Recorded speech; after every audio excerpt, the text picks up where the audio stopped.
Waktu saya dapat keputusan tu macam tergamam, speechless. 3 sakit ni pada aku seorang. Sampai saya tak tahu nak minta tolong kat siapa.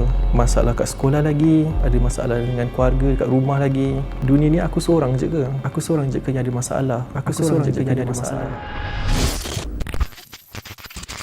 Assalamualaikum dan hai semua, saya Puan Anita, Presiden MIASA, Persatuan Kesedaran dan Sokongan Penyakit Mental. Jadi hari ini anda bersama saya untuk kita sama-sama mendengarkan luahan hati masyarakat Malaysia. Kita nak memperbincangkan isu kesihatan mental dan juga penyakit mental. Kita nak dengarkan cabaran-cabaran, mungkin anda nak berkongsi masalah, kisah peribadi yang insyaAllah sama-sama kita dapat pelajari, yang mungkin saya boleh kongsikan sedikit ilmu, pengetahuan dan juga pengalaman saya. Kita nak orang kata berkongsi tentang kepentingan menjaga kesihatan mental kita. Kita nak kesejahteraan mental yang baik, kesihatan emosi, kesihatan rohani, dan apa cara-cara ataupun tips untuk kita menjaganya dengan lebih baik dan efektif, insya-Allah.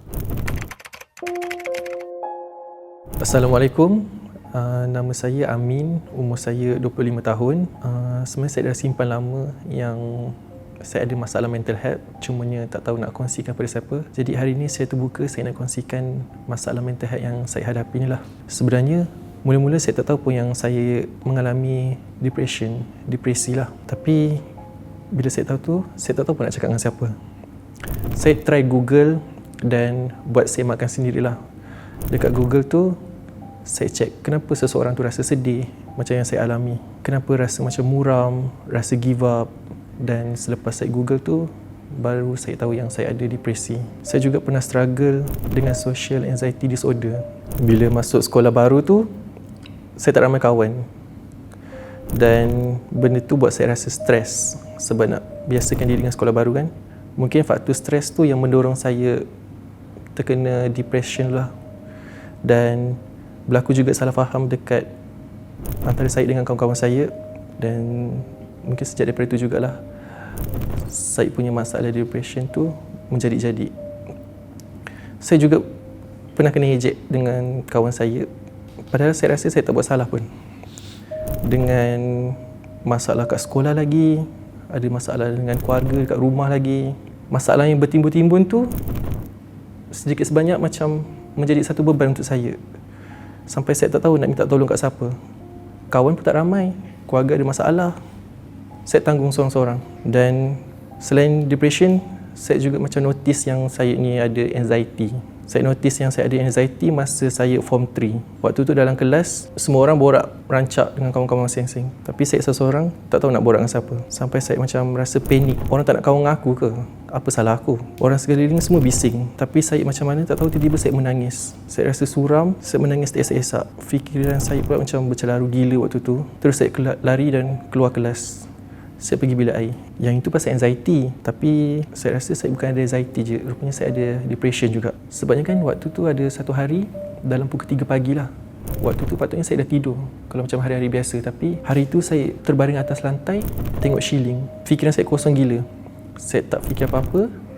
Tak tahu. Macam hari tu berlalu macam tu je.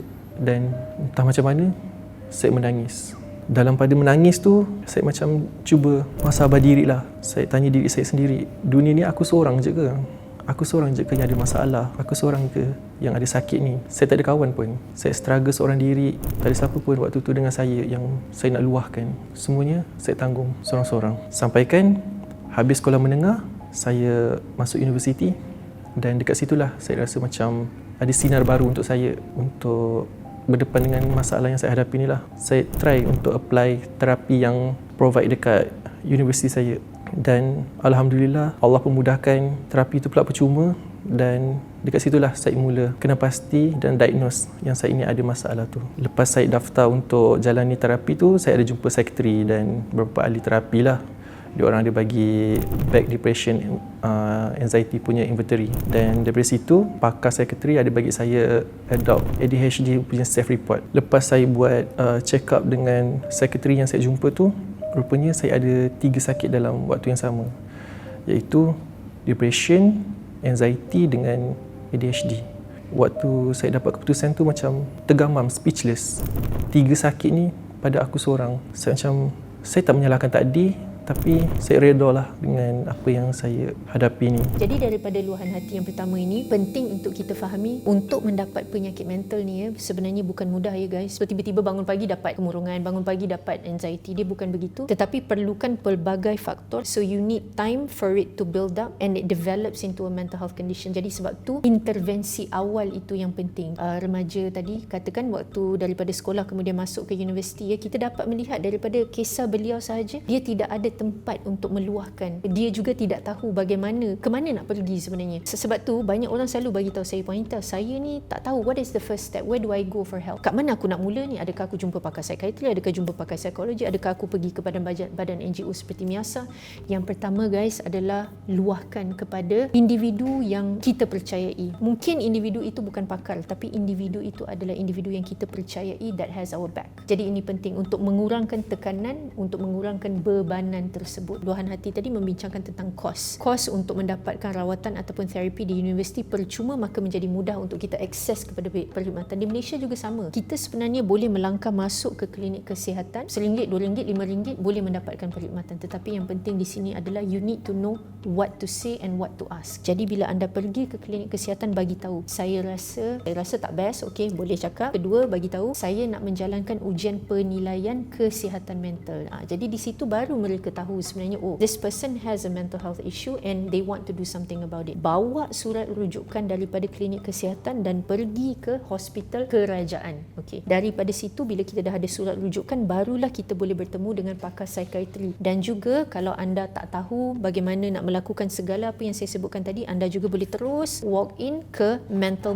health NGOs di community. Sebagai contohnya MIASA ya. You don't need a referral letter, you don't need to do anything, just walk straight into a mental health NGO and you can also do a mental health assessment. Kemudian apabila anda dah tahu apa diagnosis anda, kalau betul anda mempunyai diagnosis, di situlah bermula langkah kepada proses penyembuhan. Dan di sini apa yang pentingnya untuk kita semua fahami, it must be a holistic approach. Bio, psycho, social dan juga spiritual. Semua komponen ini penting supaya proses penyembuhan kita efektif. Daripada luahan hati yang pertama ni, saya harap kita dapat belajar, dan yang paling penting jangan cepat ataupun mudah menghukum. Kita dapat, orang kata, saling mendengar, menyantuni dengan sifat empathy and also compassion lah, kasih sayang, insyaAllah.